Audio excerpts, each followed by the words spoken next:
from Jalen Morton at the quarterback position a week ago. They're looking towards the future. Is Jalen Morton part of that future at that position? But this Louisville team, this is one of those times that there's not a ton to play for here today. But if you're the Kings, you've got to maintain the momentum. You've got to maintain the execution because they're playing the best football of anybody in the league right now, and they want to carry that into next week when they visit St. Louis out there in the Dome. Fielded at the 10, and here we go. Columbus, after Louisville won the toss, gets the football on the return to the 27-yard line. And here comes Jalen Morton. Joel mentioned it, the offensive player of the week this week in the UFL. His first start was a good one. It really was, and a lot of that was because of his legs. You see that rush yards, 96 rush yards last week, over 200 throwing the football. 14 of 30, 4 total touchdowns, and this is a team that wants to keep it on the ground. Remember, when they're playing successful, they're running the football well. We'll see if they can do that against this Kings defense, which is not great against the run. That's really the one area of this Kings defense that has struggled during the course of the year is their ability to stop the run. First down, Morton under some pressure, has to get rid of it on the sideline. He throws the interception and a walk-in pick six on play number 1 for Eric Garrett.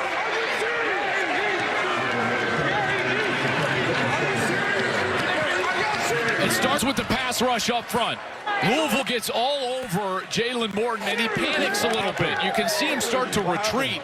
And, Kev, as soon as he starts to retreat, he's just trying to dump the football off to the outside. That wide receiver on the outside did not move, and that is an easy pick six right there. I tell you, it doesn't get any easier than that. He broke on it, and that is a quick touchdown for this Louisville club. And this Kings team takes the ball away better than anybody in the UFL. That is their 16th takeaway in the last 5+ games. And a pick six for Eric Garrett with the extra point makes it 7-0 Louisville. What a start for this Kings defense. Well, here's the outside and the structure outside. You can see Garrard, he's just chasing the outlet out there, and he reads it the entire way. And you can tell Tay Martin, who is the leading receiver for this group on offense, he works out of the slot, but you see the pressure in the backfield. And there's where Morton just kind of falls off of his back foot. He's trying to get that ball outside, but you cannot do that. These defenders are too good. And that winds up in the end zone going the other direction. Look at him trying to fall away from the pressure right there. You cannot make that throw late like that. You're going to get a defender breaking across the face, and that's exactly what happens. 3rd pick six this season for Louisville. 17th takeaway of the year and a +8 now turnover margin, the best in the UFL. We talked about Chandler Rogers at the top. He's a big reason why they're in the postseason. Joel, that defense and the way they've played, the way they pressured the quarterback, the way they've taken the ball away, it's a huge contributing factor as well. Well, pressure always leads to poor decisions from the quarterback, and that's something they've got with Cam Gill rushing the quarterback. He gets after the passer with so much efficiency. He's got 10 sacks on the year. Good return by Elijah Blades out to the 34-yard line. We'll see how Jalen Morton bounces back from a rough first 13 seconds of this game. Now 20 seconds in, and already 7-0 Louisville. Well, I would just assume that Todd Haley, the offensive coordinator, is going to try to get right to the ground game, because you can't put him back there to throw it after that. That's just shell-shock territory. Without Zaquandre White today, officially under the weather per the Columbus Aviators, so John Lovett's going to carry a lot of the load with Toa at the running back spot. Got a big guy in the backfield, Ryan Nelson, lined up in the fullback spot. Here's Lovett trying to get it to the outside, and he cannot get away from Jaheim Thomas as we check in with Jake Button. Yeah, guys, I was talking to Columbus offensive coordinator Todd Haley pregame, and he told me Jalen Morton as a quarterback reminds him of a young Ben Roethlisberger in the sense he has the chance and the ability to make some special plays, but like you saw in that pick six, occasionally he's going to make those plays that make you pull your hair out. The goal for him is to start to eliminate some of those mistakes, but a bad start to the game for Morton. 180. 2nd and 9. Backfield, it's Lovett up the sideline. He's got a a first down. And out of bounds at the 46, but a flag down.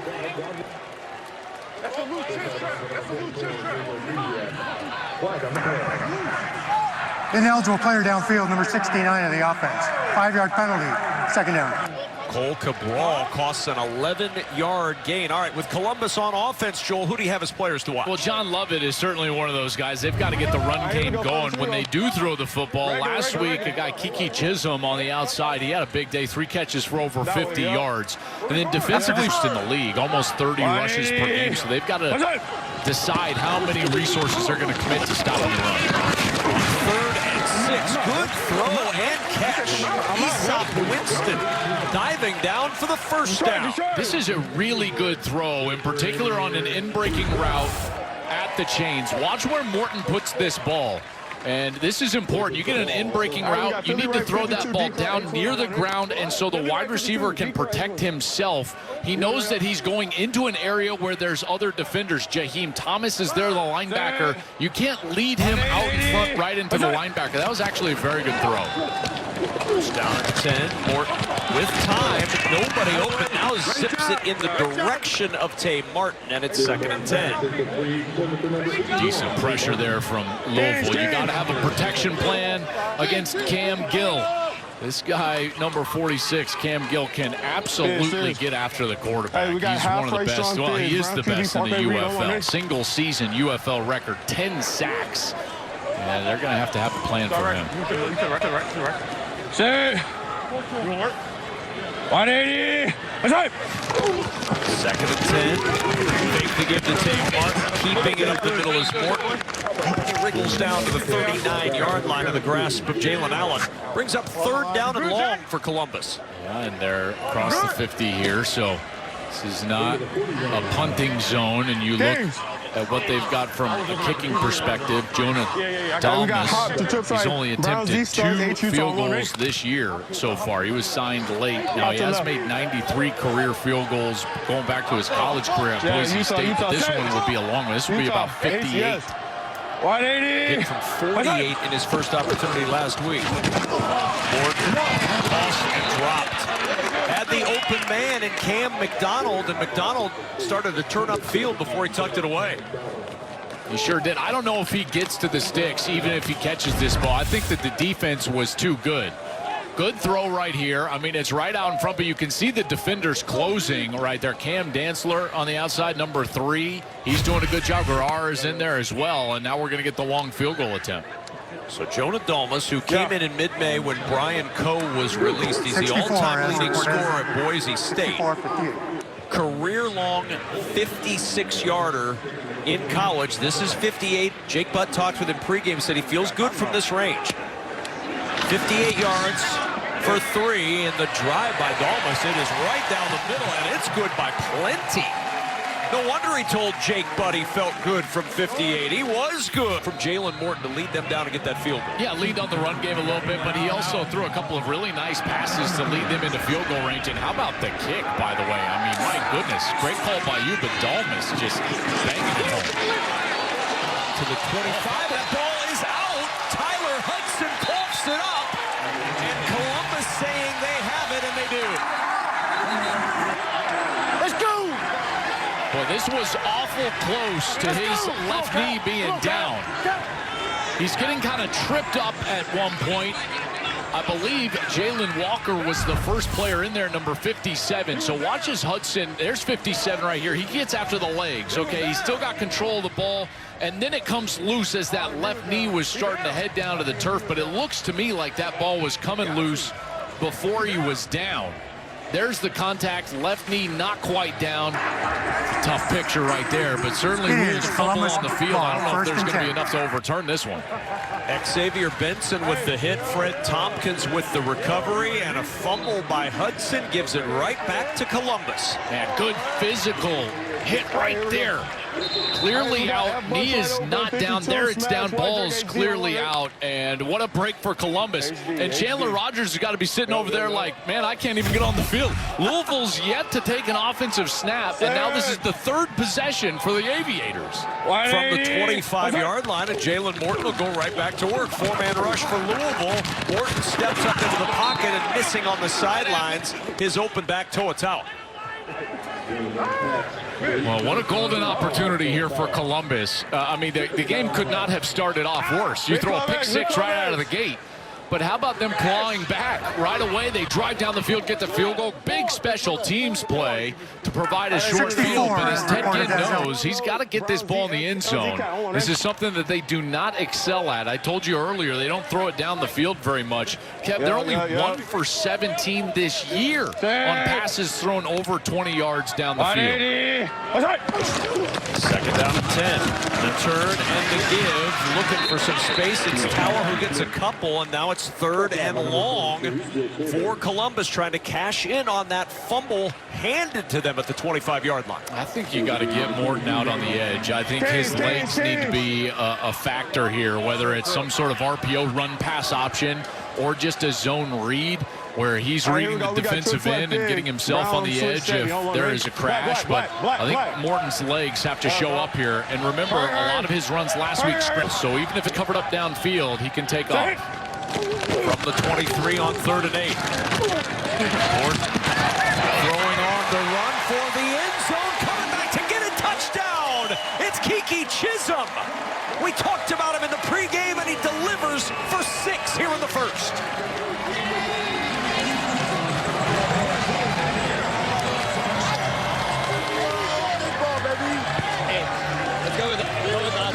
This was an absolute missile from Morton. He gets on the edge. We'll see if he secures the catch here right at the sideline. There's the foot down. He's got the ball secured right there, and he secures it through the process of Jonah to the turf. Banging one. Morton just stares at that sideline because look at this throw. That is a missile. He's on the run. Kev, there was no arc on that ball. That didn't get above 6 feet. He just threw an absolute seed in there for a touchdown to a tight window. That is one heck of a throw by Jalen Morton. And Kiki Chisholm's 3rd touchdown catch of the year gives Columbus the lead. They just the starter, and he said a lot of people would have stopped before they got to that chance to start last week. He said, I've been in some rooms with some dudes who are now in the league, but I'm just trying to show people that I belong in the NFL, that I belong in the UFL, and I've got an arm to do it. Now on the return, trying a little bit of a redemption story. Tyler Hudson with a spark, and we're finally going to get to see Joel Klatt, the Louisville offense, and quarterback Chandler Rogers. I was just going to say, we have yet to see Louisville on offense. It's 10-7, weird start to this game, and this is a redemptive return right there. Hudson puts it on the ground on the last return, and there, beautiful down the side. Look at him just hurdle. The kickers always go down kind of soft, though, right? I mean, like, I hate to look at him right there. He's like, it's almost like they're preparing to get hit even when they're trying to make a tackle.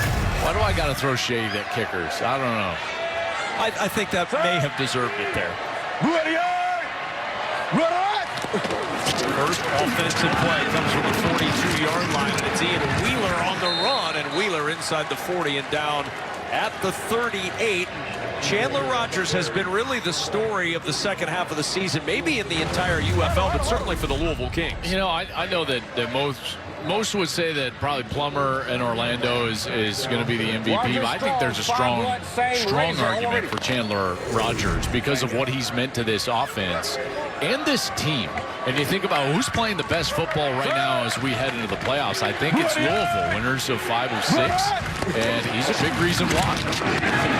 Wheeler again up the middle to the 35-yard line, and it'll bring up a 3rd down. And now Chandler Rogers, we don't expect to see him more than 2 series in this game. Chris Redmond wants to make sure he is healthy and ready to go for the playoffs next week. But the last 5 games, you cannot argue with the results. 30 points per game with Chandler Rogers at the helm. I mean, they're the #2 scoring offense in the league, and it did not start out great. They lost 15-13 to Birmingham, 19-9 to Orlando. Then they finally got a little bit of juice offensively, scored 27, but lost. And then here in the last few weeks, 30, 33, 37, they're rolling. Wheeler can't get free. On 3rd down, he is stopped short. Good ankle tackle by Fred Tompkins, who recovered the fumble on the kick return. And now 4th and 3.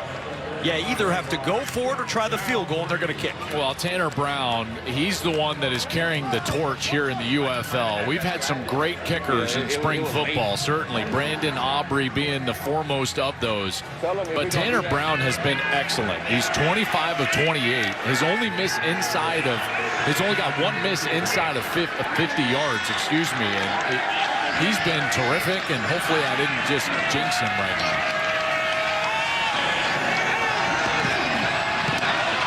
Brown's kick is deflected. A flag is down as the kick is blocked and goes wide left. But we'll see about that flag. Did they get an early start? I think they did. Offside. Number 15 was in neutral zone at the defense. This 5-yard penalty results in a first down. Well, the rush is coming from this side right over here, but you're going to see the early get off right there. Just a little bit early. That's what allows him to get in there.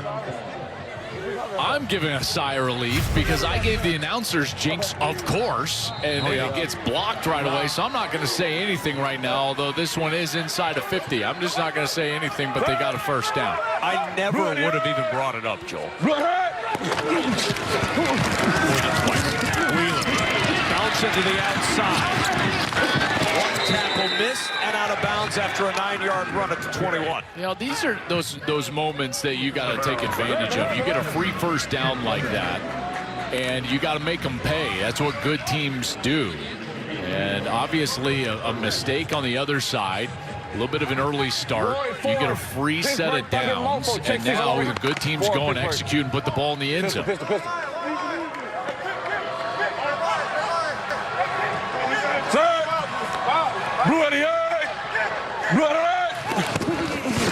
Second and 2. It's Wheeler again.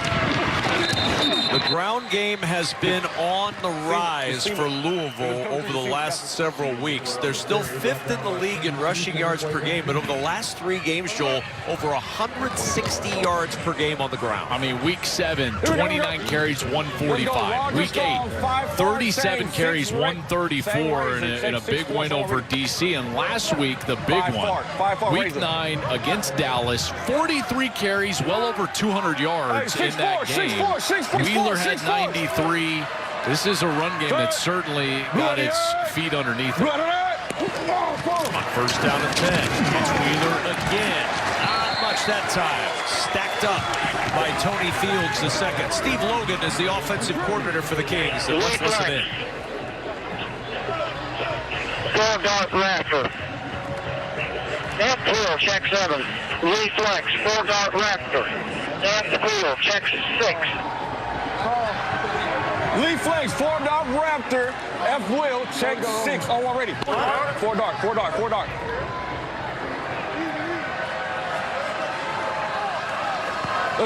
go. Here we go. Salute. 2nd and 9. Rodgers, he'll tuck it, he'll run. He's got the corner. He's got the touchdown.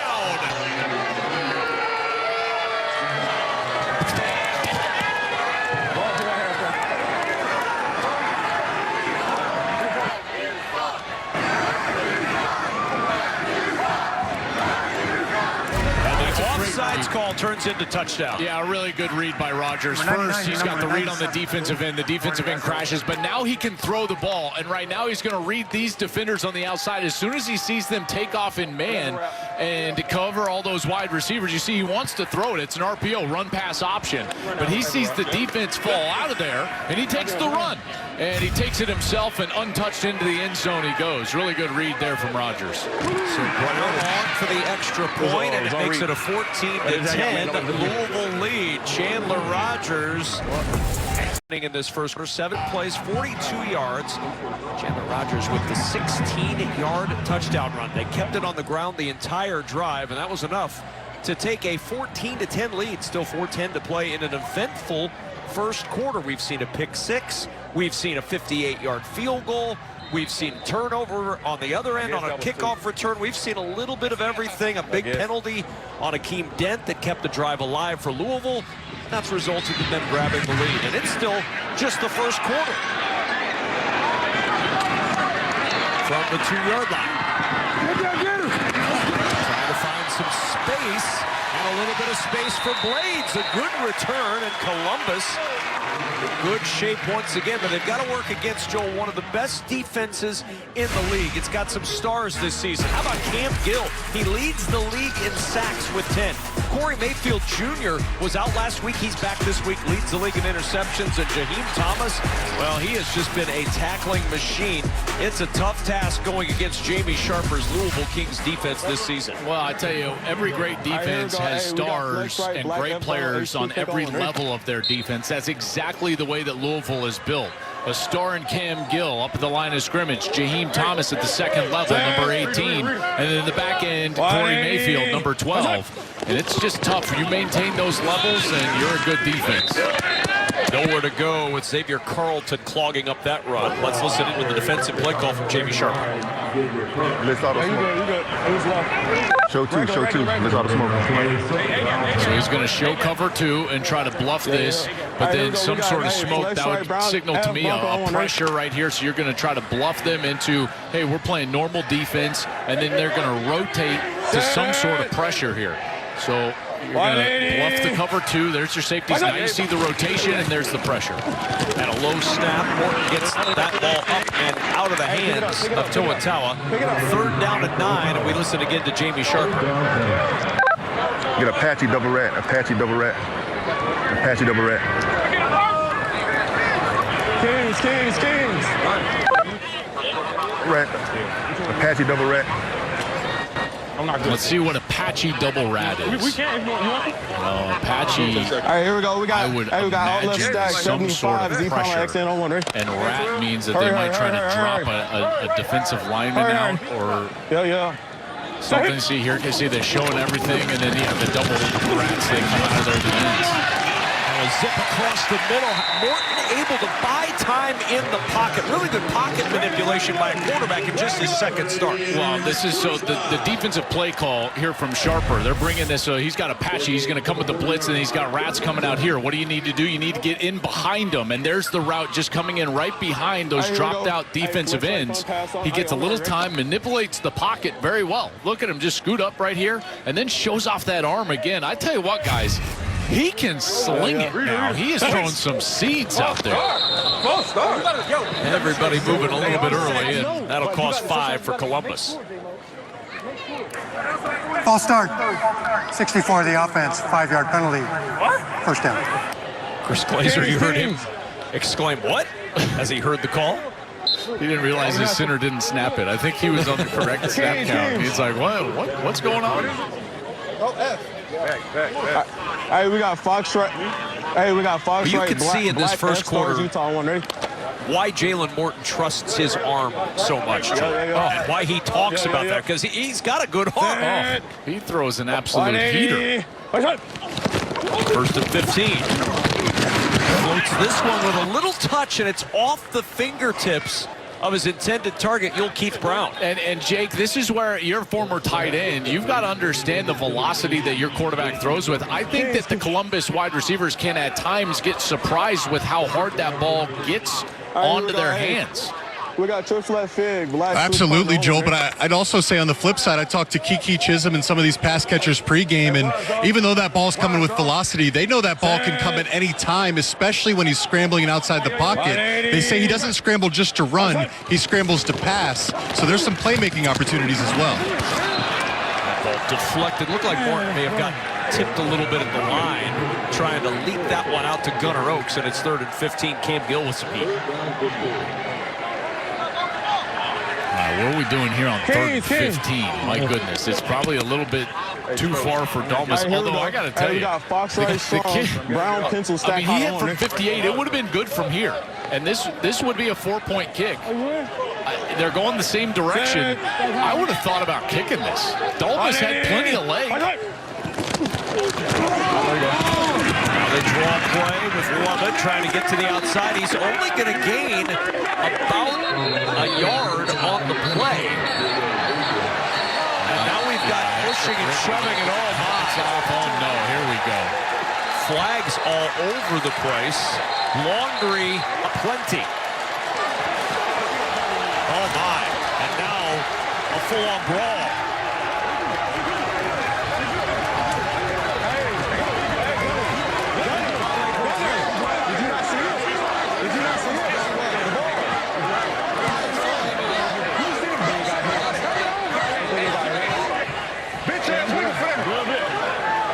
It's off all over the place on this field.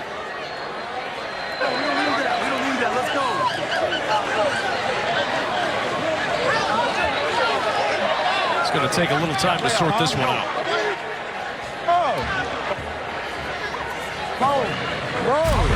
I'm talking about the ball.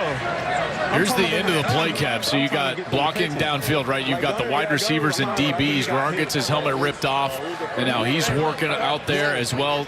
Tate Martin and Garrar are right in the middle of that. And then the offensive linemen get involved, and once they get involved, then it's on because the defensive linemen are going to get involved. Got more helmets coming off, flags all over the place. A couple of punches thrown in the midst of all this. See one right there. Yeah. Bell coming in on Lovett. There's another swing. You know, it's always those the second and third guys. Hear what you're saying? Okay, both sides. I didn't see a true punch, but it was enough to throw flags on both sides. Okay. Listen to me. Louisville 3 goes. He's out. He throws a haymaker. Copy that, Louisville number 3. So we're going to get rid of number 3. We ain't letting our guys get done like that. Are we gonna offset these, Willie? You got a number for the other player? Because there's a guy, I think number 81 that came in. Yeah, 81. No, I'm right 81 and 7. The ball. So you got 7 also on Louisville, and you got 81. I'm right here. I couldn't move, so I'm right there. Which is 81 on Columbus. That's correct. Okay, we're going to offset and disqualify number 3 from Louisville. 3 for Louisville.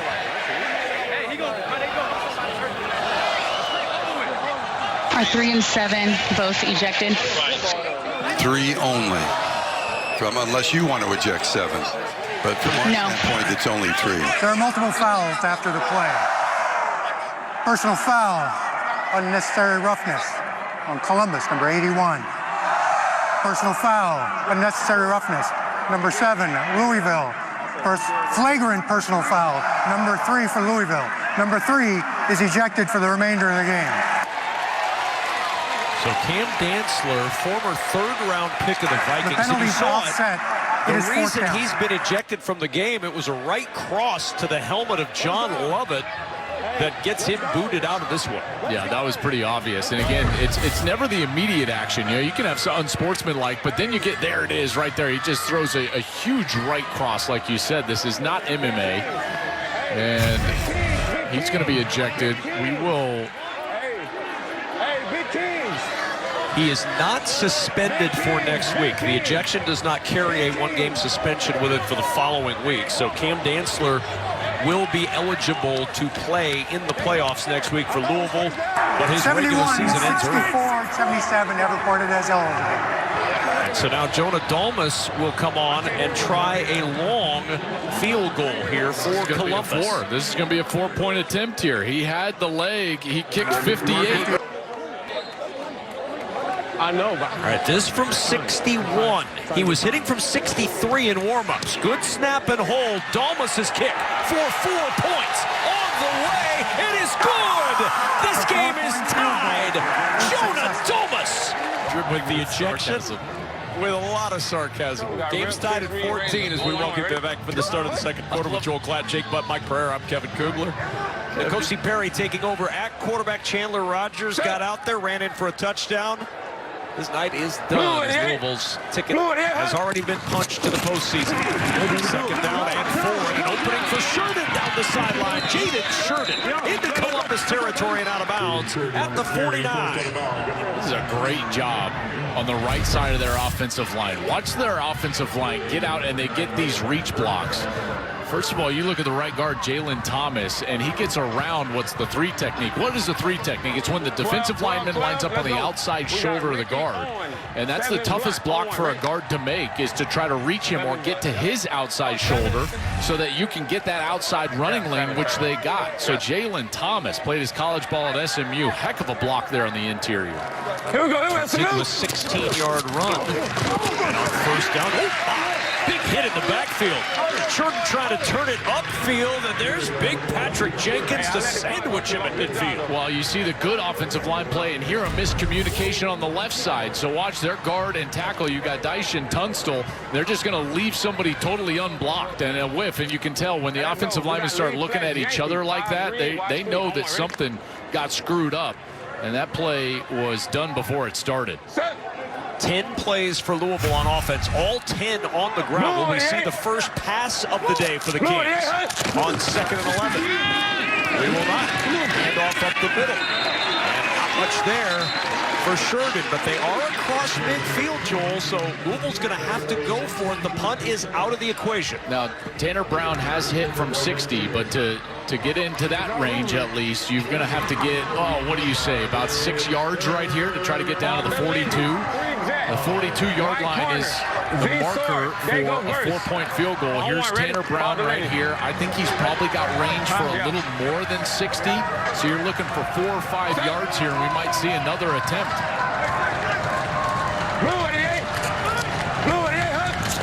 3rd and 9. Perry, first pass of the day for the Kings, and it's off the fingertips of the intended target, Zach Davidson, and it's 4th down. Well, Davidson leads the UFL as far as tight ends go in targets, but he also has 5 drops on the season. This is probably his 6th. Because although that one was low and away, and he's complaining that he got hit in the face mask, that hit him in the hands. You know, you got to fight through that and try to see. He does get hit in the face mask, and he gets hit early. There's no doubt. Tough to fight through that one, as Smoke Monday was there in coverage. Of course, they can't punt, so you either have to kick a really long field goal or go for it. They'll go for it on 4th and 9. Tough snap to handle. Perry with pressure. It's batted down at the line, incomplete. And a turnover on downs. The Columbus defense Chandler Rogers, that was his first start. And after that start, they went to D.C. the next week. They got it rolling, a 30-13 win. Let's go, D. Let's go, D. And then they started to lean into the run game. And so they've certainly figured it out since that game against St. Louis. But St. Louis has the best defense in the UFL. So Tawa lunging across the midfield stripe, which means now Columbus has to either convert or go for it on 4th down here, or try another long field goal. Or there you go. Now you're in. See, I'm like, we're just constantly around this midfield area where we can get an opportunity for a 4-point kick. Hey, come on now. Let's go, bro. Make a play. Let's go. Let's go. Not much wind on this really nice night for football in Columbus. Temps at kickoff at 77 degrees. 3rd and 7. Backside pressure. Morton was hit as he throws it. It's incomplete, trying to zip it to Gunnar Oaks. But he was under some serious heat, and it's 4th down. Now they've got to come up with something here on 4th and 7. It's here. This entire brand new franchise. Perry on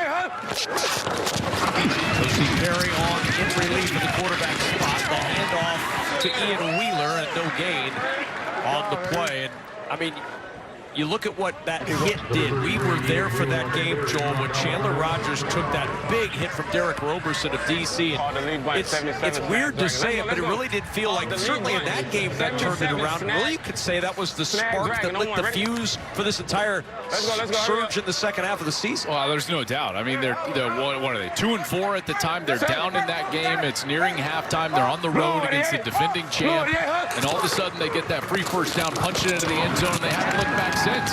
They have been absolutely outstanding. They've done a couple of things really well during this stretch. Number one is they've won the turnover margin. Chandler Rogers has kept the football away from the opponent. He's done a great job. 5 touchdowns, only 1 interception. And then they've turned turnovers from their defense into points. 56 points off turnovers this year is 2nd in the UFL. And that has really been the key. And you couple that with the fact that they've been running the football better. The defense has been very good, in particular getting after the quarterback. And you've got a team that no one wants to play in the postseason. 3rd and 1, and this play stopped before it started with a flag down. Prior to the snap, first time out of the half, Louisville. So no flag, the timeout used first. And Louisville will regather before 3rd and 1. And Jake Butt, what are we looking at goal-wise if you're a Louisville Kings fan for this game today? Well, I'll tell you what Chris Redmond told me pregame, and this has been a conversation throughout the season. As good as the Kings have been, Redmond has echoed every single week, he doesn't feel like this team has played their complete best football game yet this season. So he said going into this game, the keys for them were staying out of their own way. A lot of penalties last week, the self-inflicted wounds. Obviously today we've seen a fight. You get some players ejected. There was a turnover on special teams. But I think it's interesting going into the playoffs with how hot this Kings team has been. Redmond feels that there's still meat on the bone left to be uncovered. I think that's a great point. And as a coach, you're constantly looking for those areas where you can coach your football team hard. And certainly there's going to be some of that even from the first half here so far today. 7 points. Red ball. Third down and 1. Wheeler on the carry over the left side and enough for the first down to the 39-yard line. I really like how physical Wheeler is on those short yardage runs. You know, if you're a running back and you're learning the position, one of the things that you've got to learn how to do is get your pads parallel to the line of scrimmage and get yourself moving what you would call north and south or straight up the field, in particular in those short yardage situations. He does a good job of that. Blue 88. Blue 88. Down to 10. Perry over the middle, too tall for his intended target, Lucky Jackson. And it's second down and 10. As you can see, they're just trying to find their rhythm in the passing game, and it's very difficult to do when you get a new quarterback in there. Nkosi Perry trying to work through his progression. Offensive line has done a pretty good job keeping him clean so far. Just got to settle down, keep himself in good rhythm, which means good footwork. The things that they've struggled with is trying to take the football away. They're last in the UFL in takeaways, and a lot of that is produced by pressure. They just don't quite get enough pressure on the quarterback. We'll see if they can get a little bit more here in this game. And off, he goes down. He looked up, and the reason he went down, Walter Palmore, 339 pounds of him standing in his path. Yeah, great job by Palmore. He's going to be in the interior here, and he's just going to find himself right in the backfield. You can see he splits the offensive line, and then he gets himself there, and there's nowhere to go for Wheeler. Third down and 6.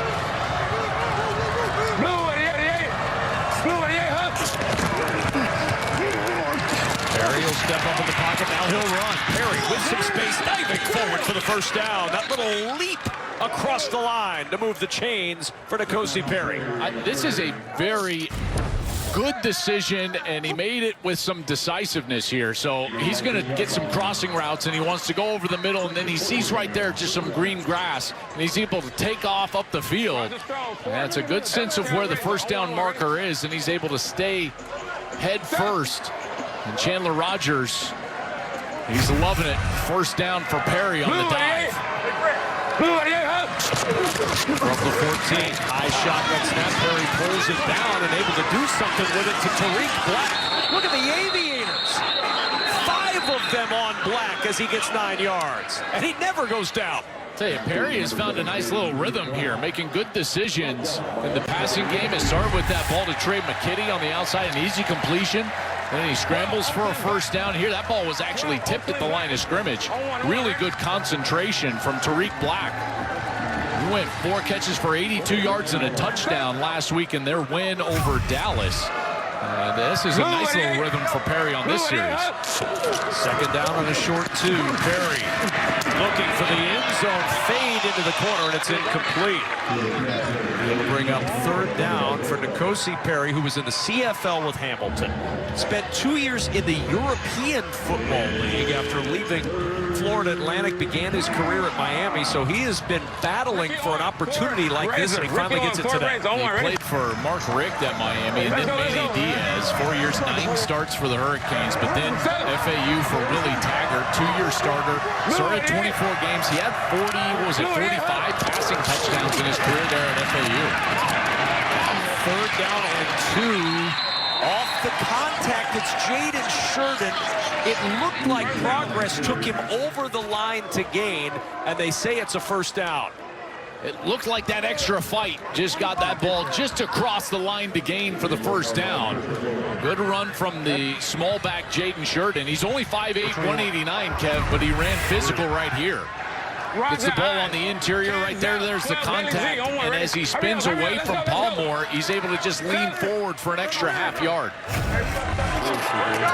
Blue 88. Blue 88. First and goal. Handoff. Barreling towards the goal line. And at the goal line is Wheeler, just short. Boy, from our angle up here, it looked like he got that ball over the goal line. But the officials rule him just short. As he's spinning backwards, watch as he just kind of back his way into the end zone. He's up, he's up, he's up. And then there he's finally down on Smoke Monday. That ball's across the goal line. I think that's a touchdown. He's up as that right arm. That is a great look. Our camera crew is all over it. What a terrific shot from the back of the end zone. The previous play is being reviewed. Mike Pereira looking at this. Yeah, he's up. He's up the whole time, Kev. And then that ball, you can tell, is extended over the right shoulder. Almost crab walked it. Frank, I'm just looking at all the shots here. I guess so. The shot that they just showed here, too.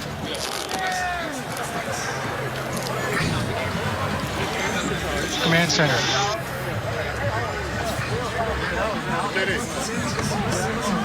Yeah. So we're going to go back to 25 on the play clock or 10? Give me that shot down the line again one more time. We're going to go, listen. This shot here. We're going 13 big. We're going con. This shot here. Con, deuce. Everyone surge forward. You find the open gap. Right? It could be in the B gap. You guys got it? He is. He was up all the way, Frank, and by the time he hits down, the ball does break the plane. He's got it in his right hand, actually. Tough one to see on the field, but to me, this is a touchdown. So the runner had possession of the ball when it crossed the goal line. That's correct. Got it. During the play, the runner had possession of the ball when it crossed the goal line. It is a touchdown. Well, you saw it right away, Joel. That is 6 on the board for Ian Wheeler. And just great fight from Wheeler after contact as he just backs himself into the end zone, in a really good series for Nkosi Perry, who drives this Kings team down for a touchdown. What an effective drive through the air on the ground. You can tell they're leaning into this run game. There's no doubt. You look up, and this Louisville team already 17 carries. Please reset the game clock. Almost 100 yards. They're almost over 75 yards so far in this game. 3-yard touchdown officially for Ian Wheeler, his 6th rushing touchdown of the season, and Louisville on top. Come on now.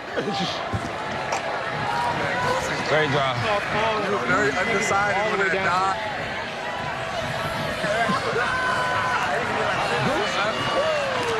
It's Tanner Brown for the extra point, and it's 21-14. Playoff bound Louisville on 2008. Let's just say Todd Haley has some good resources to call on when he wants to advise some of his current quarterbacks. As this Columbus Aviators squad gets the football back, and Jake Butt, one of those quarterbacks we have seen play today, he's still getting some advice from a Hall of Famer.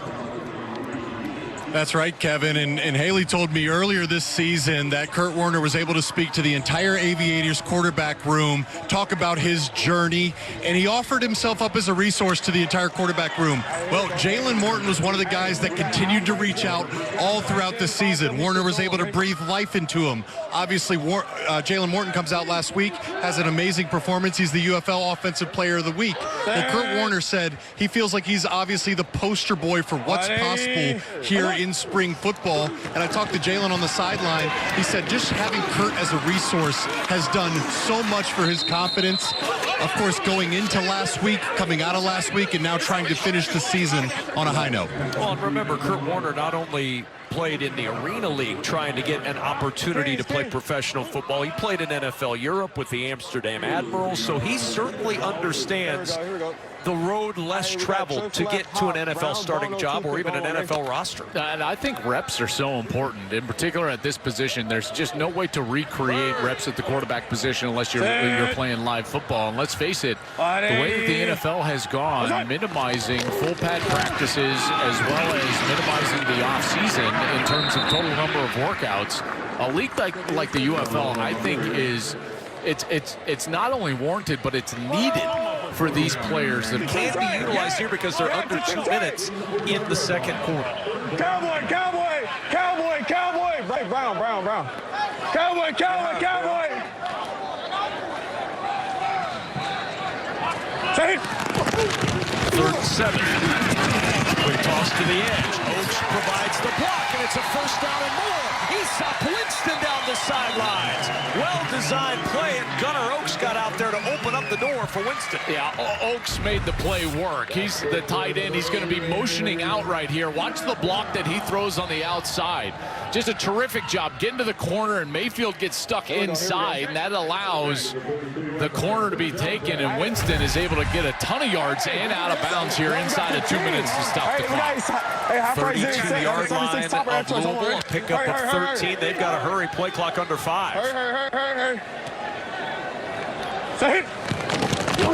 She's got the snap, 4-man pressure. Stepping up, throwing down the right side. It is caught inside the 5 and down to the 2. It's Aesop Winston. 1st and goal, Aviators. They're going to hustle up to the line of scrimmage. I cannot wait to show you this last throw. I mean, this was an absolute bullet right on the money. And the handoff is to Toa into the end zone for an Aviators touchdown.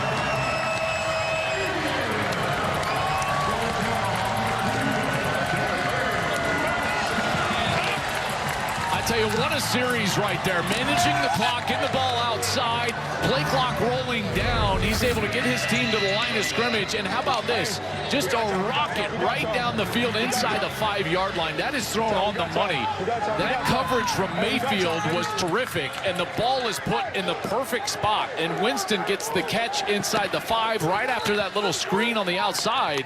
Got a bunch of yards, and Jalen Morton, I tell you, that was an incredible series from Morton right there. Joel, we have seen pass after pass from Jalen Morton, excluding, of course, the first one that was a pick 6. He has really been on target with some of these simped passes. This one to Aesop Winston. Toa into the end zone. Columbus and Louisville all tied at 21. Passing game has come alive here under Jalen Morton in Week 10 against Louisville. Big hits on this return, and Tyler Hudson is stymied before he gets to the 25-yard line. Louisville will get the football to start the second half. They've got 2 timeouts and 1:05 to work with. Let's see if N'Kosi Perry could try to double up here for Louisville. Well, it's been primarily on the ground for Louisville, but Perry got a little bit of a rhythm going during that last series. He's 4 of 8 for 38 yards. We'll see if they can get something loose down the field. Remember, everything has been off the run game, so we've seen very little just straight drop-back pass from Louisville so far here in this first half, but that's where they're going to have to sit right here with 1:05 left. Very straight drop. Floats it down the sideline, trying to put some touch under that one for Tariq Black, but it's incomplete. For number 17, Tariq Black. 2nd down 10. Joel, how much time has N'Kosi Perry likely been in a 2-minute drill situation? Well, I mean, he maybe gets a rep per week in 2 minutes. I mean, all of these reps, once you get into the middle of the season, they all go to the starter, and in particular with a guy like Chandler Rogers, who was inserted mid-season into the starting lineup. I'm sure Perry has had very little reps, and you can tell by that play call. Now they're just trying to protect here and say, okay, maybe we can pop a screen. They go to the screen here, and it's snuffed out by the Aviators. And Columbus calls timeout. Now they're thinking about points on the board before halftime, and they're thinking about a potential lead going into the locker room. First timeout. Good timeout right there, because you got them away behind the chains. So now you got an opportunity to get a stop, call another timeout, get the ball back with somewhere around 40, I don't know, 44, 42 seconds after a punt with one timeout left and a quarterback that has an absolute cannon attached to his right shoulder. And a kicker who today has hit a 4-point field goal in Jonah Dalmas. So you're looking at an opportunity for points here if you could just get the ball back and get a stop on 3rd and 15. Oh, we are just begging for the 4-point field goal all day here. I've never been so pro kicker in my life. 3rd and 15. Pressure comes. Perry steps away from the first rush. Looking downfield with a flag down. Perry will heave this one to the middle of the field, and that pass is somehow caught. How did it end up in the hands of Isaiah Winstead?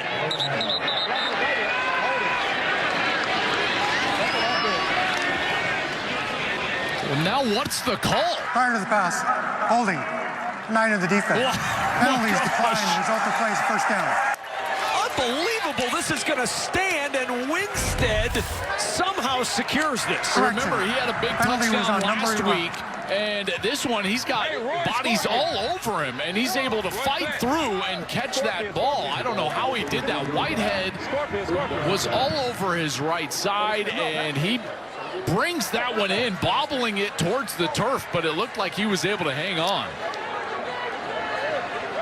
I mean, if you don't catch that, you'd make a case to use your super challenge to get the penalty. First down and 10. Here's Lucky Jackson. Oh my, was that read well by Kendrick Whitehead. Tossed him to the turf. Second time out of the half. Louisville. 30 seconds in duration. I mean, Perry had so much time to throw. Part of it was he was able to elude and get himself out of the pocket. But check out the time to throw here. There's the rush. He steps away, and now he's over on the right side. I mean, he takes almost 7 seconds and then just throws it up. It looks like a punt. And then Winstead is able to bring it down in the middle of all that contact. Jake, but what a play by N'Kosi Perry, and what a catch by Isaiah Winstead. Yeah, what a play indeed. And talking to Chris Redmond pregame, he said N'Kosi Perry was able to work with the one offense in practice this week and drove that unit right down for a touchdown against this great Louisville defense. One of the few times that's happened all season. And Redmond said, as far as Perry goes, he's a gamer. Kind of showed up there on that 3rd and long. Blue 88. Blue 88, huh? 2nd and 13. Steps up into the pocket. Now Perry's going to run. Perry stumbling down at the 28-yard line. And a flag comes in. Perry got hit late after the play was over, and the flag is thrown. Well, he was down, and when he popped up off of the turf, Tony Fields, number 1, came in and gave him a little bit of a shove, and they're going to continue to push and shove here after the play.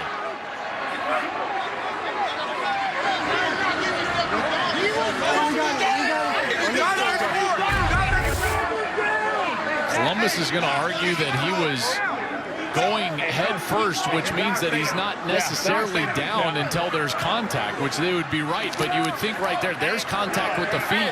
And Tony Fields, there was the shove as he's trying to get up. There's the touch. Personal foul. Unnecessary roughness. Defense.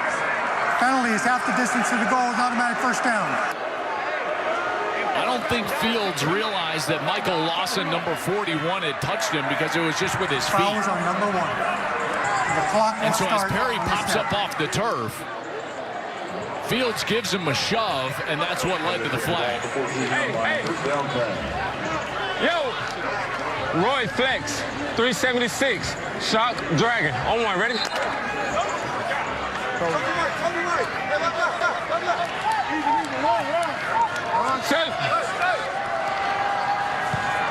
Blue 10 from the 14. Perry to the end zone. Jump ball. It's caught. Isaiah Winstead. What a drive for the Kings wide receiver.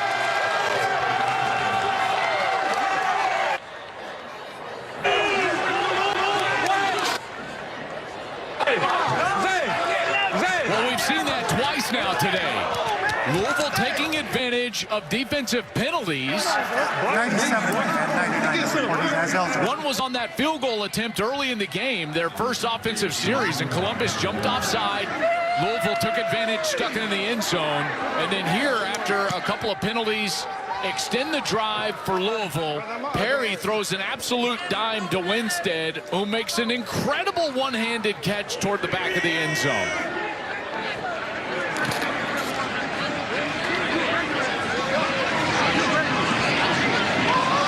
And again, Akeem Dent moving early. And now a scrum again.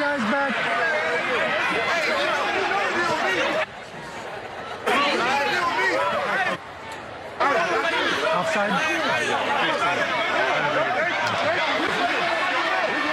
Hey, get your guys in the huddle. Get your guys in the huddle, please. We're going to have offside.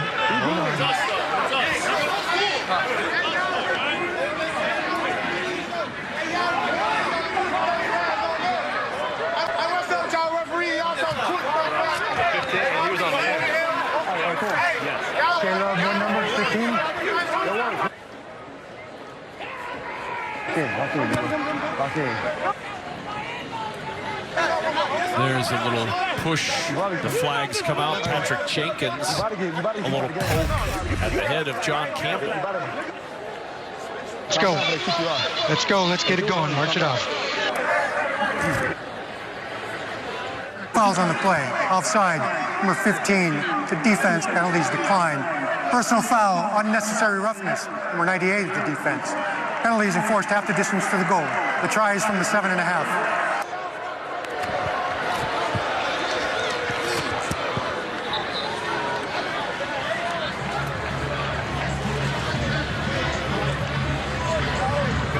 Tempers flaring again in the final game of the regular season.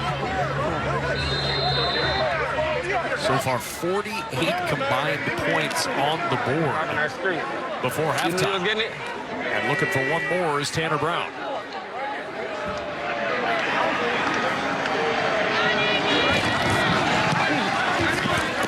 And it's 28-21 Louisville. Kings will get the football to start the second half, but they close the first half with a flourish. I'll tell you, these routes are on point here on the outside. First of all, look at Isaiah Winstead. Great release at the line of scrimmage. Then he gets a little separation and goes up with one hand, and he's able to grab that one out of the air. Just a beautiful throw from N'Kosi Perry. Up and over the top. He knows he's got to win if he throws that high, and he's able to do so. And then Winstead brings it down. What a great series for the Kings there right before halftime. What a first half we've had. I mean, this has had it all. We've got the pick six to start the game. We've had some fights, some great throws, both quarterbacks, really all three. You know, well, Perry and Morton. And 49 points now. My goodness.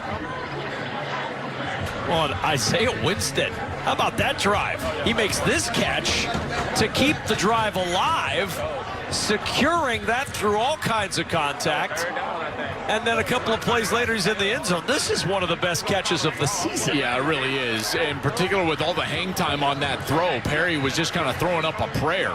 And he's able to fight through Kendrick Whitehead and get that ball. And then he comes down with that touchdown in the back of the end zone. I mean, the end zone catch I thought was even better because he gives late hands, one-handed, grabs it, and the Kings put a score up right before half.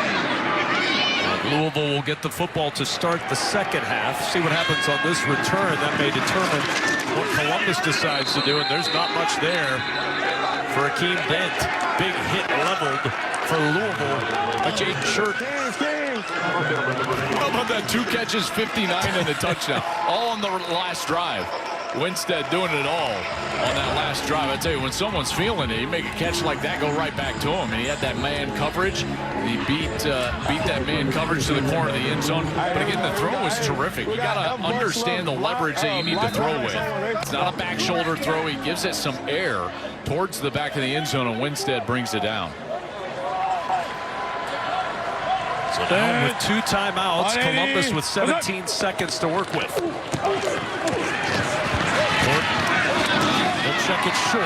Catch by Lovett, and he'll motor out of bounds with a first down and 11 seconds left on the clock. I mean, he's got the arm talent. If they can get something up the seam, they still have a timeout. Remember, you know, they've got to get somewhere past the 50-yard line with Dalmas. Dalmas has already made a 4-point field goal today. Made it, what was that, Kev? 61? 61 for Dalmas. Most in any first half this season, the combined 49 points, and we're not done yet. That's batted down at the line, and with 7 seconds to go, it becomes a steeper hill for the Aviators to put points on the board. Yeah, I don't know if they can get something completed even with the timeout that far down the field in just 7 seconds. This ball is going to need to leave his hand pretty quickly. Probably looking at something like all go, just send 4 verticals, try to find a seam. Stack 75, Z pylon XN on 1. Ready?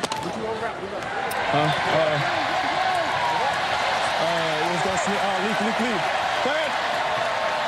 180. What's up? 2nd and 10.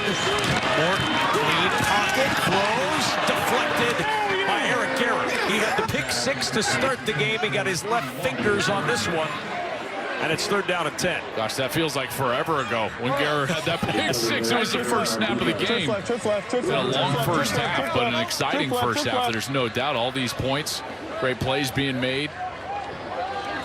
I mean, I think Morton could throw this to the end zone. I think he could too. I was just going to ask you about that. I think there's no doubt. In particular, if he gets any sort of momentum moving forward, there's no doubt he could probably get. Oh, they're just going to take a knee. Oh, we wanted to see Morton's arm. Oh, heave that thing 65 yards. Really the only disappointment of the first half. We saw almost everything you could want in a football game in one half. And the best news is we've still got another half to go before the regular season closes up. 28-20. First down and 10. Blue 88. Ball at the 33-yard line.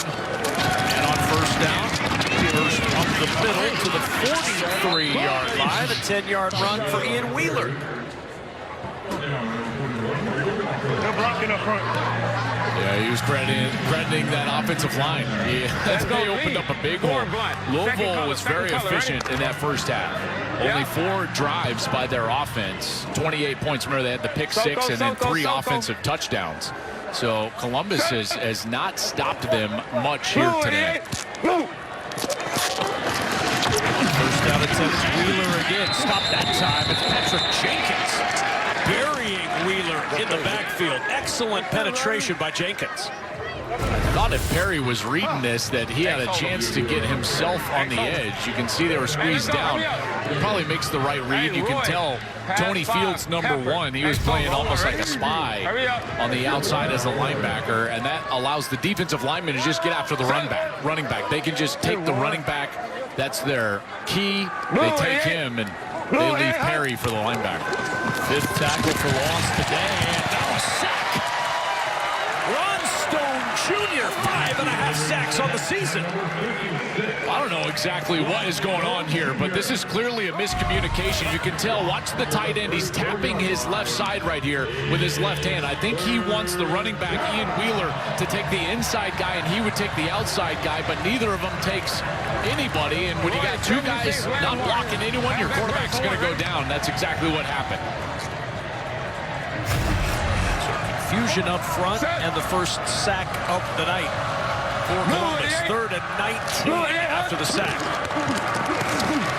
Perry steps up in the pocket. Now he's going to run. Perry to the 40, and Perry out of bounds, shy of the midfield stripe, and that's a fortunate break for the Kings. If he clears midfield but ends up short, they'd have to go. Now they can punt it away if they choose. I was thinking the exact same thing. You know, if you're the quarterback there, it's smart to go out of bounds. I don't know if that's what he was thinking, but he's kind of pushed out of bounds right before he gets to the 50.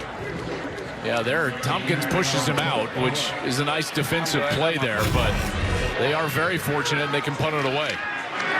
Brown will punt. Trying to pin Columbus deep. Fielded at the 12-yard line. Michael Lawson gets the corner, and he is dropped. How about the tackle by Mac Brown? We've got punters making tackles. We've got 61-yard field goals, pick 6s. The punter never watches film, ever. And look, he's over on the eye. How do you work this, guys? Guys, let me say, how do you rewind? How do you do slow-mo? And the defense clearly inspired by Mac Brown's tackling. They throw John Lovett for a loss on the play. That's right. They're all fired up. They're all fired up. He's like, let me see that outbound. Guys, how do you do this? How do you hit slow-mo? Where's the rewind? Look, see, they're doing it for him. Hey, we got Zach to one low. So good. They're like, watch this. He's like, oh, look, I can just scroll it back. Look at that. Bam. Great tackle. Hurry. It's the only time Lucky Jackson and Tyler Hudson have ever spoken. That's right. Lovett to the edge and Lovett down at the 31. Lucky was like, walked up and he was like, I'm sorry, is it Mac? Yeah, I'm Lucky. Look, rewind this. Look at that. A great tackle, man. Kings. Punters are people too, and they're also tacklers. Barely. Hey, here we go. Barely. Not on that play. Mac Brown. We got Yak to church right. Strong Brown Rocket on here. Coke. Hey, hurry, if the other hurry. Mac Brown were still coaching, he would try to get Mac Brown on his team somehow, some way. Son, that was just a really good tackle. 3rd down and 8. Zips it in. Gunnar Oaks on the run and inside the Louisville 45. Another terrific throw from Jalen Morton. And he recognizes the flow of the defense. Watch, he's going to get fast flow of the defense, and then he sees a seam that he can get right there. Watch the defense flow out, and then it's just a little bit of a slip route by the tight end. Gunnar Oaks does a great job of selling that he's going to block, and then he's outside of the defender, and that's a beautiful throw again from Jalen Morton. I'm telling you, they've got something here. They want to try to keep this group together, and Jalen Morton come back for them next year. He has played really well last week with his legs, this week throwing the football down the field. 1st down and 10, play action. Gill on the hunt. Gill trying to drop him as he throws that one out of bounds. Cam Gill wants his 11th sack of the season. You can't do that.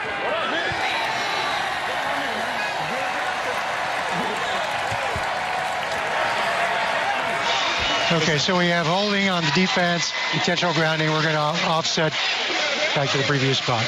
18 on the holding. Yes, sir. There are fouls by both teams prior to the pass. Holding, we're 18 in the defense. Intentional grounding, the offense. Penalties offset at the previous spot. 1st down. That's a huge break for Columbus with the offsetting penalties. No doubt, because Cam Gill was in the backfield so quickly, that play had no chance whatsoever. He was headed for his 11th sack for sure. Number 64 has reported as eligible. That's your defensive player of the year in the UFL. He has been outstanding. Single season record, 10 sacks. Hey, we got one flood, tight flank. Black gonna be low. It's hard to see the hold down the field. You can see the tight end, Gunnar Oaks, number 84. He's trying to get through the field, and you can see he's just held a little bit. Pretty ticky-tack. Don't love the call at all, but you know what? It was called. Toa jump cut to the outside, a little stiff arm. Oh, he put on the brakes and reversed his field. Toa hopping for a 1st down. Gotta love the physical finish from Tawa. Comes over the left side, and he's got a lead blocker in front of him. That's Matt Farniok. And there's the first stiff arm. Then he's going to go back inside. Then he's just going to continue his physical ways. There's 1, 2, 3. He just continues to battle the Kings as he's hit out of bounds. One flood tight over Brown gonna be on 64. As reported as eligible. 5 carries, 10 yards in the 1st half. Watch out for carry for 15 there. Hey, watch out for Chris Glazer, 64. He's eligible right here. We saw Glazer a couple of weeks ago catch a 21-yard pass.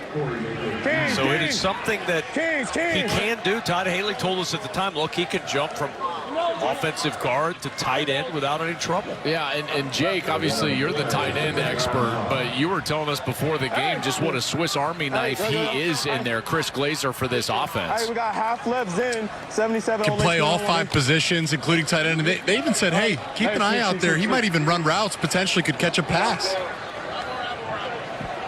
Set. My lady. That's a delay. Yep. Delay of game offense. 5-yard penalty. Go 2nd down. Now, it's interesting, and I haven't brought it up yet today, but they're going away from the scoreboard. So here's what's going on right now. He's saying the hand motion. He didn't get the hand motion from the back judge. The play clock going in the direction that Columbus is going is not working today. See, so there's the blink play clock. And so the quarterback has to watch the back judge, and he's going to give hand signals once he gets inside of 5, and he's going to tick it off. You know, he throws his hand up. At 3 p.m. Eastern on ABC, then St. Louis hosts these Louisville Kings at 6 p.m. on Fox. Our game on Fox next Sunday night, featuring 2 defenses that have been playing at extremely high levels for most of the season. Down to the 30-yard line, Jaden Sheridan. Well, watch this. This is the big play at the end of this. So watch Dave Hoffman, our cameraman, right on the sideline. And Dave just gets blasted. No, Dave's tough, though. Yeah. Yes, Dave. Yeah, that's right. Dave works with us on college football on Big Noon. There he is. Nothing's going to keep him down. He's not in the tank. I guarantee you Dave is telling those guys, like, guys, I'm good. Don't you worry about me. Dave Huffman is an absolute soldier, man. I'll tell you, he works his butt off. He's terrific at what he does. Love seeing him in the fall. Love seeing him out here at the UFL. And you'll see him again in the fall. Because that one little shot's not going to keep him down. No, but if I know anything about television crews, all the other camera guys right now are thinking to themselves, wow, that's too much camera time. So now they're going to make a big joke out of this. And Dave's going to get now he's back on camera again, too. He's going to get a helmet as a gift week 1 of the college football season. I almost guarantee it. So you're saying he'll regret this moment in a variety of ways? I think so. I think so. If I know guys like Wyatt and Bobby and Rusty and all those, yeah, they're definitely going to give Dave a helmet. DeLillo on the run, and DeLillo about a yard short of the first down. Good scramble for 7.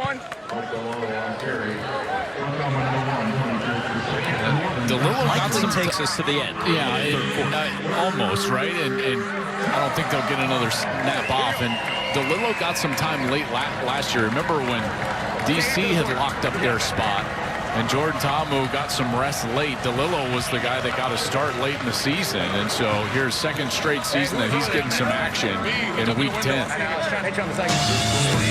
quarter to play in the regular season in the 2026 UFL season.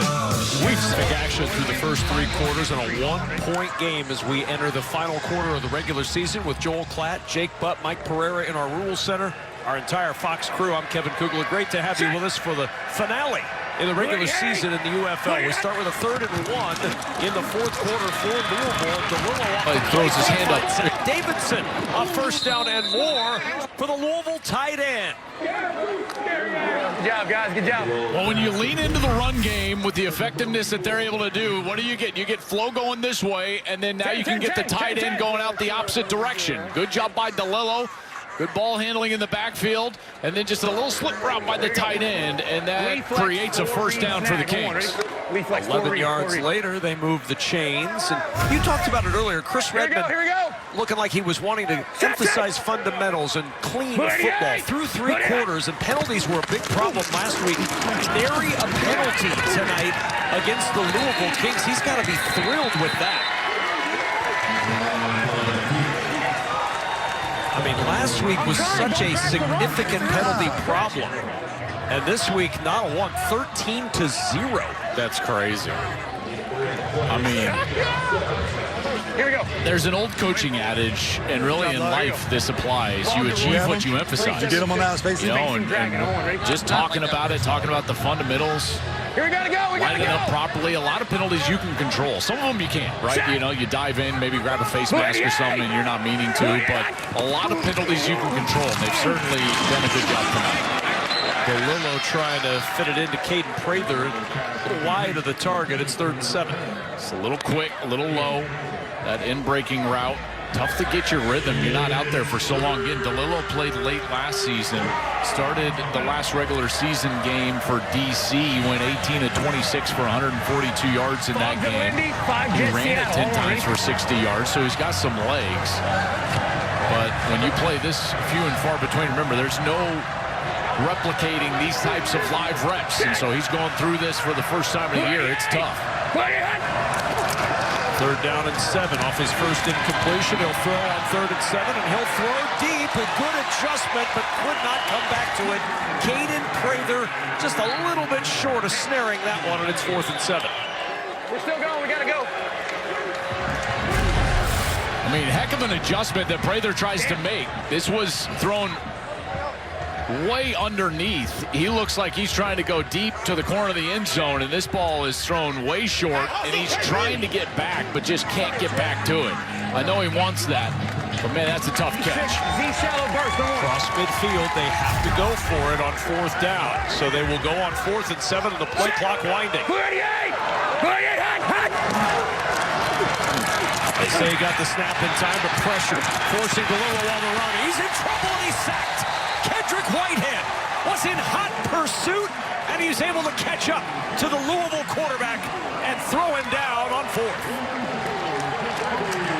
Right here on Fox. Get ready for the 2026 FIFA World Cup. It all kicks off June 11th on Fox and FS1. Continues to be a bloody thumb day for Jalen Morton. Has really been a problem for him down the stretch here in this one. 180. Off the play fake. Pressure. Morton gets away. Now Morton will run up the sideline. He finds space, and he's close to a 1st down. Pressure came from the interior. You get pressure right here up the middle, and Morton's able to just step away, and then he finds the edge on the outside. There he steps away. It looks like there's a challenge going on right now. I would imagine that Louisville feels like there was a hold in there. Maybe on Cole Cabral. Holding your number 98 was held. 98 was been held by their offensive lineman. Not sure the number. You'll see it. Yeah, I got you. I'm taking a look at it. Louisville is challenging for holding on the previous play. No, just grab him on the back of the collar. Does grab him and pull him back. Right there. And I think he possibly gets there. Watch him. There's the grab that. Yeah, we're looking at low right too. Does pull him by the back. Does pull him by the back of the jersey there. And I think he's got the opportunity to get there if it's not pulled there.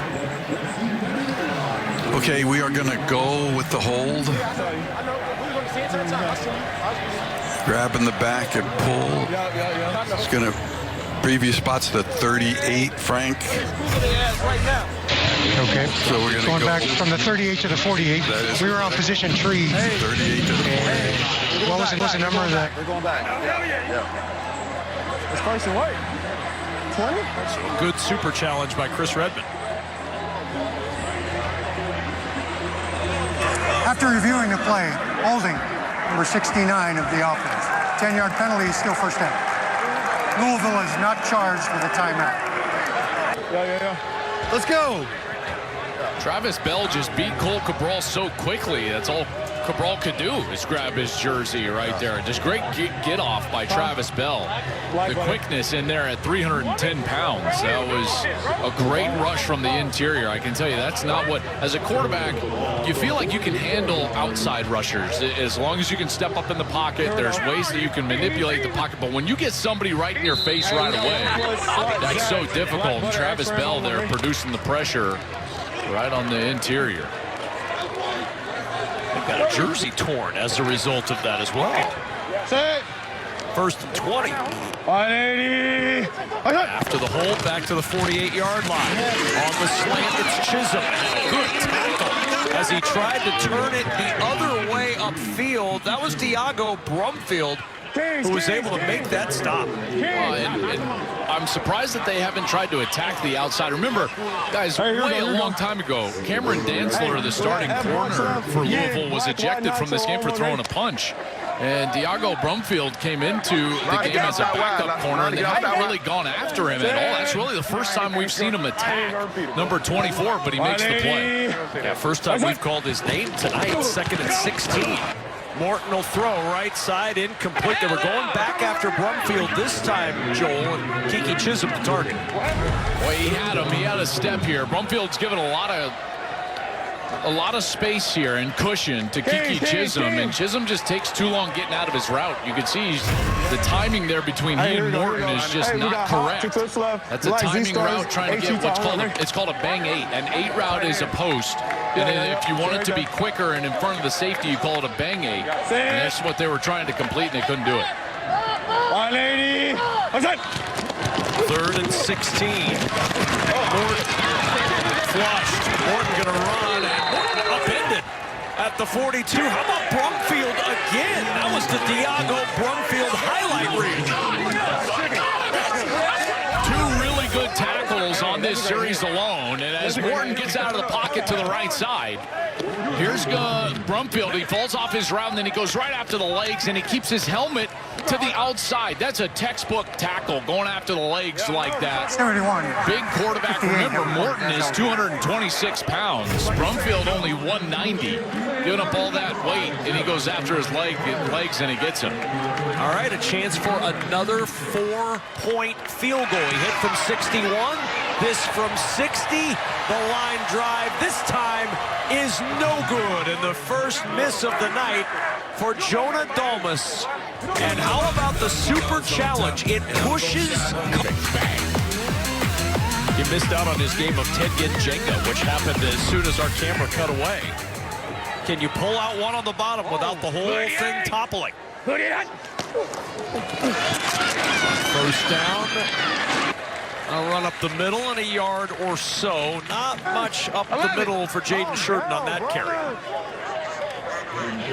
How about the super challenge used by Chris Redmond? It ended up costing Columbus 22 yards. The 12 yards on the run from Jalen Morton, the 10 for the penalty. And Columbus comes up empty as a result on the drive, and Louisville still leads. Commend the focus from Louisville and the effort that they've given tonight. Remember, their seed is totally locked up. You know, they're not playing for any position in the postseason. They've come out here. Good throw by DeLillo right there. Tossed to the turf is Caden Prather with a first down. He's tried to target Caden Prather several times now. Prather only 8 catches on the year coming into today's ball game. Good slant right there, and that ball is thrown perfectly. Upfield shoulder, still on his frame. Prather is able to just run through it and get some yards after the catch. Well, to your point, it's been interesting to watch Louisville compete with this focus with the playoffs locked up and by using 3 different quarterbacks tonight, too. That's a good point. First down. Nowhere to go this time for Jaden Shurden. He'll lose yardage. Back to the 31. That's going to be an interesting matchup next week because, you know, St. Louis losing this weekend. I look at them, and defensively, they're obviously outstanding. And Louisville will have their hands full.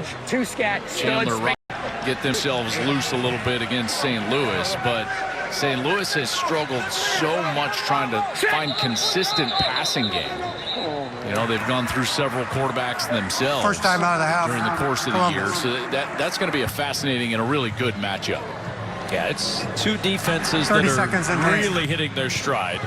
But you're right, on this series, if you were to take the tail of the tape, and I'm sure you will next week because you're on the call, you have to look at the Louisville offense right now and say an advantage for them offensively, but does that advantage get negated by the way St. Louis has played defense for most of this season? Yeah, it's a good question. I think the fact that they're able to lean into the run game, that's what they're going to have to do, you know, and they've been finding that rhythm ever since those first 3 games. 0-3 record to start the year.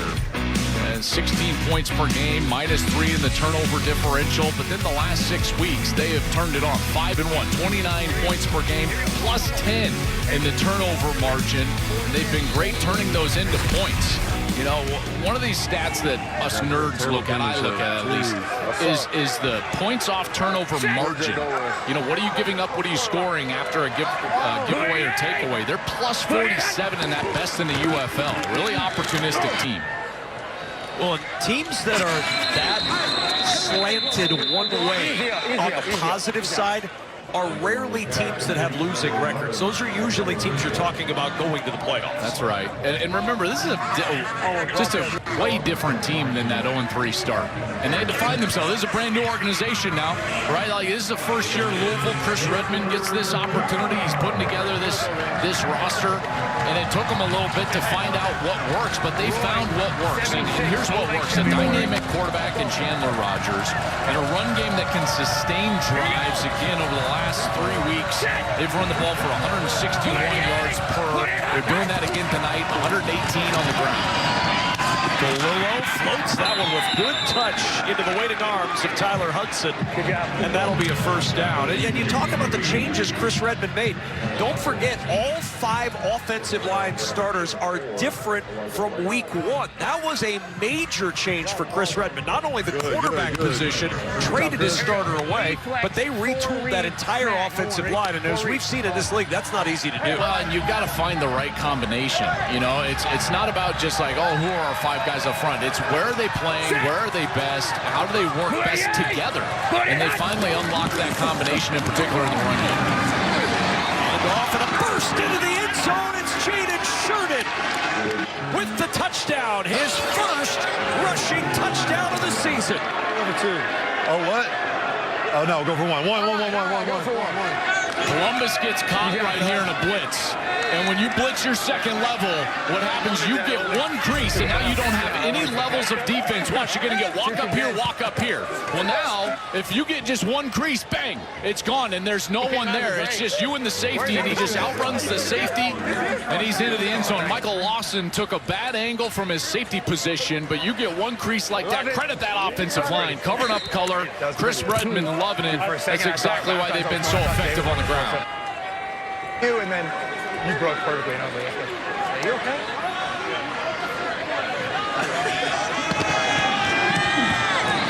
Tanner Brown makes it 35 points for the Kings. 30-33. As they're going to the playoffs next week, what's the biggest difference in the way your team's playing right now from earlier in the season? You know, taking care of the ball. You know, I think we had some, personnel changes, but our chemistry really came together about midway through the season, and the guys really rallied, and, credit to them, man. They were down, when you lose 3 games in a row, it's easy to quit. These guys have no quit in them, so it's an amazing story what these guys are doing right now, and, I'm just real proud of them. In the midst of all these recent wins was a loss to St. Louis. You're going to St. Louis to take them on in their house for the playoffs next week. How do you beat that team this time around? I think we're going to be a different team, hopefully, this time when we play them. They're a great ball club. They got an incredible defense. They can score points, got an incredible receiver. We just have to execute and just not shoot ourselves in the foot. If we can do that and not go backwards, this team's got a lot of potential. And I'm just, we really haven't even reached it yet. So real excited where this team's going, the opportunities we have in front of us.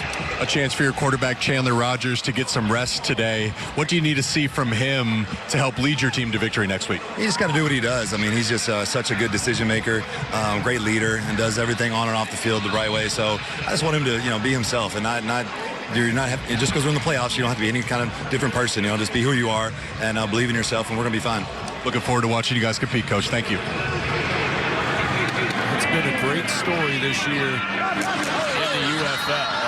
The chance for Louisville and St. Louis to match up once again, but this time in the postseason. And if you're Chris Redmond, you're hoping for a little better results than what we saw in Week 6 between these two teams, because that was a dominant performance by that Battle Hawks defense in the 16-3 win. Well, it's a different club because they've leaned into the run game, and Chandler Rogers is your quarterback. Now, that was his first start, so he did play against St. Louis. And listen, that Battle Hawks defense, we've seen them several times, Kev. They are very good. I mean, very good. Beat it down with Paynew up front, Travis Feeney, and others. They're terrific against the run. Then they get after the quarterback really well, and they're good in the secondary as well. They take the ball away. And one of the things that you've got to do against what has become the league's best rushing defense for St. Louis is find a way to sustain the ground game. and create second and short. Move the chains. Keep them on the field for 6, 7, 8 plays. The pass rush, once you get to 7 or 8 plays on a drive, it gets slower. And you can slow them down and minimize what those guys are doing off the edge. That's going to be the challenge for Louisville next week. And listen, if there's one team in the league that could potentially do it, I do think it's Louisville. Because of exactly the way that they've been playing down the stretch. Running the ball, quarterback making good decisions. By the way, he can use his legs. We've seen that. So, again, I think this is strength against strength and just a terrific matchup that we're going to see next Sunday night. And they did not get this snap off. And a delay of game on 2nd and 1. Offense, 5-yard penalty, first down. It just said 25. It just said well, this season has filled its way with all kinds of twists and turns. When the year ended, Birmingham at the beginning of the year was the favorite to win the UFL championship. Entering today, you see Orlando the favorite with the Battle Hawks, Defenders, and Kings. Pretty good odds if you like those Kings to win the United Bowl. Still get that at decent odds for a UFL championship, and those Kings and Battle Hawks on Fox next Sunday night. I'm surprised Louisville has the lowest odds there. I am too, especially with what we've seen from DC and the struggles they've had without Tom. Yeah. 2nd and 6, Morton throwing on the run, coming back to get it is Tay Martin, and a first down to the Louisville 37. I'll tell you what, this is a thing of beauty. Watching Jalen Morton throw the football when he's on the run, this is as good as it gets. So first they're in the pocket, he doesn't like it. And now he's going to escape the pocket, and he's on the move to his right. Once he's on the move to his right, we've seen his ability to throw the football, and he spins a beauty out there. And Tay Martin is wide open for a completion and a first down.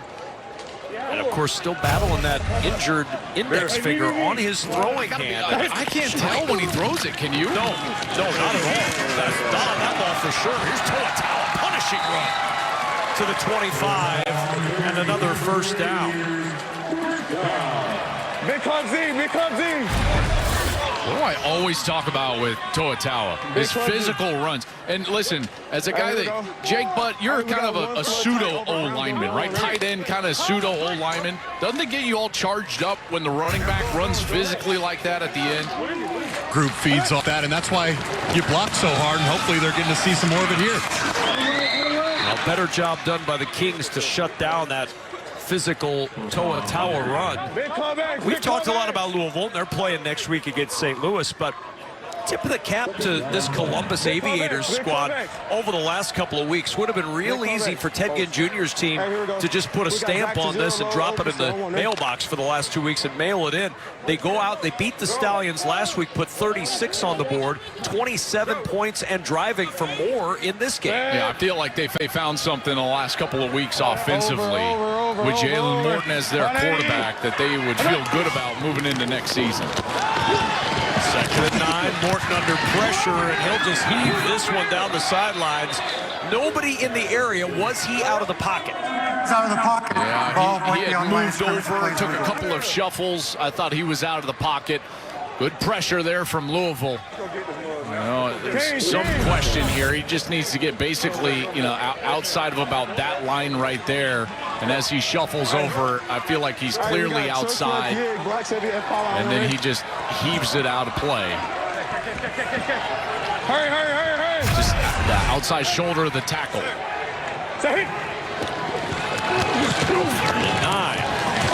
Morton to the end zone, and incomplete. Tay Martin was there, had a half a step, but Morton just couldn't get it to him, and now 4th and 9, and they'll go. Yeah. They have no choice. I think that they've got to go for this here. They do have 2 timeouts left. If you wanted to kick it, you could try to get the football back. Kings. Rolex 54.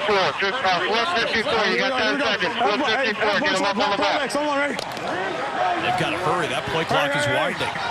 Hurry. Say it. On 4th and 9. Morton. Pressure comes. Incomplete. That pocket collapsing on Jalen Morton. He couldn't get enough time to get set, and a turnover on downs. I Felt like he had good enough time to start, but nobody open. Good coverage there from the secondary of Louisville. Where's he coming from? Morton's got his eyes downfield, and right away he's got time, and then he gets a little pressure right there. But you can see all of them drop back in coverage, and they do a great job of covering up those wide receivers. And it looked like they only sent 4 guys out, trying to get a little protection in there, back staying in. That was John Lovett, and there's the double team over on the far side. That's where Morton wanted to go. Incomplete. Offense back on the field for Louisville. 0 for 2 tonight on 4th down. Now are the Aviators. 2 timeouts and the 2-minute warning to stop it as the Kings go back to work. 1st down at 10. It's Ian Wheeler, and Wheeler chugging down the sideline. Ian Wheeler on the run. 1 man to beat. Shrugs him aside and then stops out of bounds. Trayvon Jones just did enough to prevent Wheeler from getting in for 6. Way to work. Boy, they are very good on the right side of that offensive line. This is just a straight little stretch play over to the right. You can see everyone covered up like that. Tony Fields maybe gets held just a bit by Davison, the tight end. And then Michael Lawson came up a little bit gimpy. He's the safety, number 41. It looked like he kind of grabbed at a hamstring. And that's what allowed Wheeler to take off down the sideline. I believe Columbus is going to challenge this, that Tony Fields got held by the tight end, number 84. Columbus is challenging that there was holding on the previous play. His number 1 was being held. It's a 61-yard rush that is in danger. Number 1 here. His number 1. So who's blocking 1? No way. So he's saying 84 blocking on number 1. The shot behind the offense is my best look. And to me, looking at it here, engages, pushes through. Not enough for a hold. Denying the challenge. Denying the challenge. Result of the play is as ruled. After reviewing the play, the Columbus challenge is denied. They are charged their 2nd timeout and may not challenge for the remainder of the game. Play results in a 1st down. Well, that's huge because it also removes one of those timeouts. And now Columbus really behind the 8 ball here. Louisville with the chance to make this a 2-possession game. They can take some clock away, try to move this inside of 2 minutes, and that would be a very steep hill to climb for Columbus. 2:27 left. The longest play from scrimmage for Louisville this season, 61 yards. And Wheeler now 14 carries, 99 yards rushing on the night.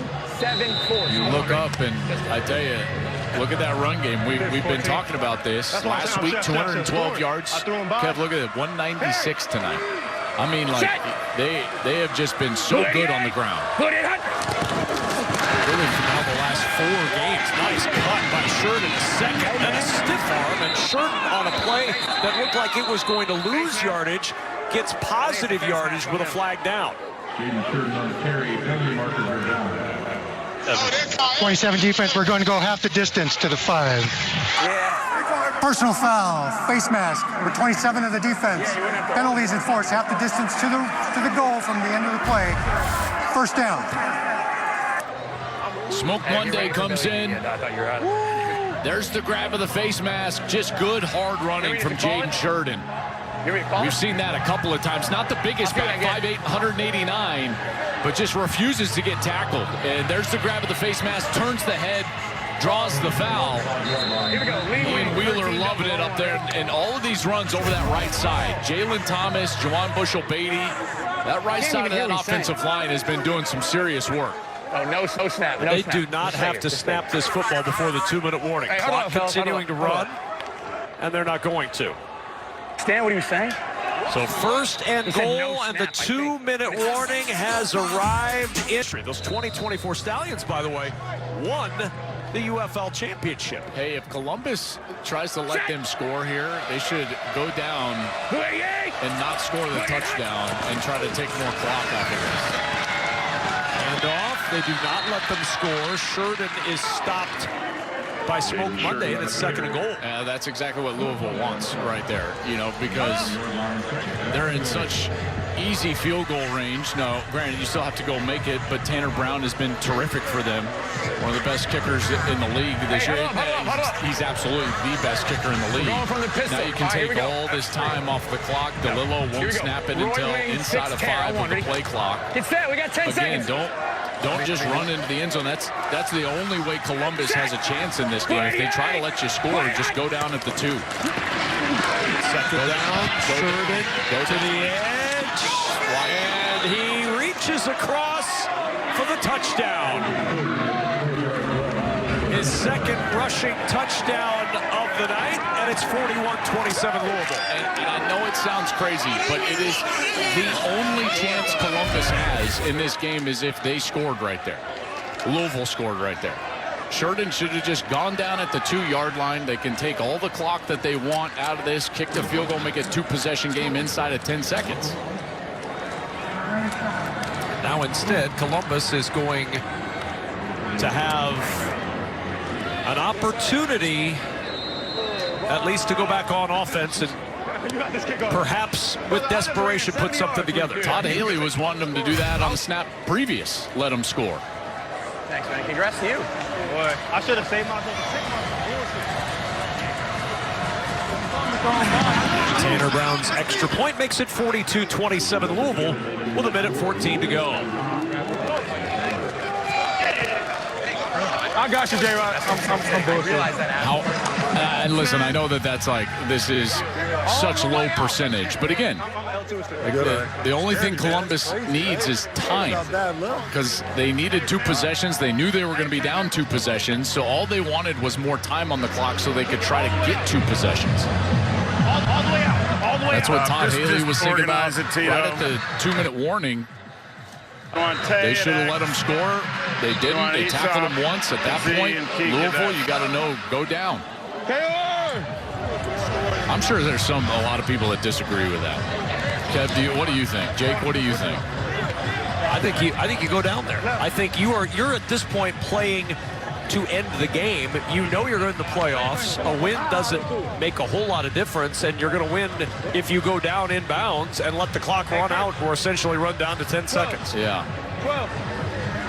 It's to the point where I'd even consider taking a few knees and then just kicking the field goal at that point. Joel? Because if you go down, you force them to call their last time out as well. You know, so a lot of good things happen for you. Because, again, all they need is time and timeouts. You know it's going to be a 2-possession game of some nature, whether it's a field goal and or a touchdown. It's just something, just the strategy of the game, it always fascinates me towards the end, into half, and into the game.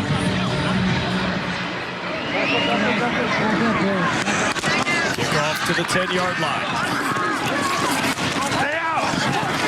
Blades tiptoes on the sideline down at the 40 with 1:05 to go and 1 timeout, down 15 for Jalen Morton and this Aviator offense. So the question, let me put it to you a different way. This maybe it clarifies it.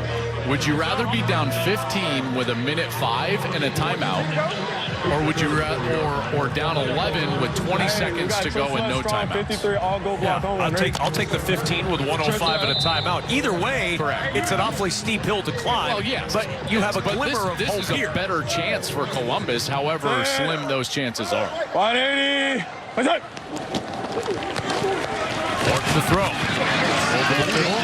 Caught by Martin. Now, you don't want a lot of that. 8 or 9 yards over the middle, inbounds. No, you've got to throw this ball past the chains, outside of the numbers. You take advantage of the clock rules. Remember, college clock rules. If you get a first down, it stops. But again, time is the only enemy right now. 2nd and 1. Morton throws on the run, floats it over the middle, and it's dropped. Oh, my, what an opportunity. Tay Martin couldn't pull it in. A little help from Rayshad Williams in coverage. He was close to being over the line of scrimmage when he threw that. He just needed any part of his body at or behind the line, but he throws this one, and Tay Martin's got to bring that one in. It hits him right in the hands. Right in the hands. It hits him right in the face mask before it even gets to his hands. Just a crucial drop there or near it, and you can go for 4th and 12. 3rd and 2, heaving it up. That pass incomplete. He wanted Kiki Chisholm. A lot of hand fighting down the sideline. No flag, and it's 4th down.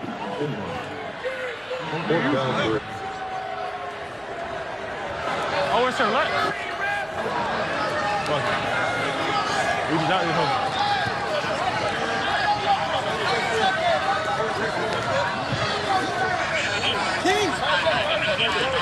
Hey, just right, Brown, final timex play on for this Columbus offense and the final play for Jalen Morton at quarterback on the season. Yeah, bro. Hey, y'all chasing? 4th and 2. Morton over the middle, incomplete, almost intercepted by Antonio Greer, and a flag is down. It's number 2-4, number 24. Number 24, spot's good. Pass interference, 24, the defense. Penalty is the first down at the spot of the foul. So it stays alive. A glimmer of hope remains for Columbus. At this point, I think you got to take the shot at the end zone, right? I mean, because you've got to have some time for the 4th and 12 and to get down the field with Second time out of the half. Second possession. Louisville, 30 seconds in duration. Open up. Yeah. Yeah. Take a timeout on the Louisville side just to regroup defensively, and on the Columbus sideline, you've got to start thinking about that second possession if you're potentially going to get it. Listen, I know I'm talking in low probabilities here, but this is the only thing that matters. Is you're trying to go out there and win the game. So if you're Columbus, Let's go. you've got to take a shot at the end zone immediately. The first Louisville penalty of the night keeps this game going for Columbus.